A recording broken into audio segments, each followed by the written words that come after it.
শহরে বিনা কারণে মানুষ বড় বড় গাছপালা কেটে 10 তলা 20 তলা বিল্ডিং তৈরি করছে। একদিকে পাখিরা তার বাসা হারাচ্ছে, অন্যদিকে পরিবেশের ভারসাম্য নষ্ট হচ্ছে। এভাবে যদি গাছপালা কাটতে থাকে তাহলে একসময় পরিবেশ ধ্বংস হয়ে যাবে।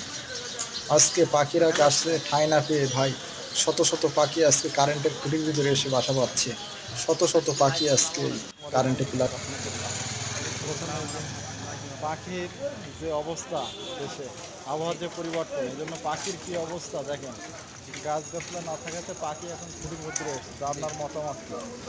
আমার মতামত আসলে আমাদের একটা সমাজের ভিতরে এমন একটা পরিস্থিতি ঘটে গেছে যে গাছ তো সব কেটেই ফেলাচ্ছে মানুষ, যার কারণে সমাজ দূষিত হয়ে যাচ্ছে। আজকে পাখিগুলো বসবাস করার মতো এরকম পরিস্থিতি তাদের নেই। এখন তারা এই কারেন্টের খুঁটির ভিতরে, তারের যে বৈদ্যুতিক তারের ভিতরে তারা বসবাস করতেছে, কত মনের কষ্ট।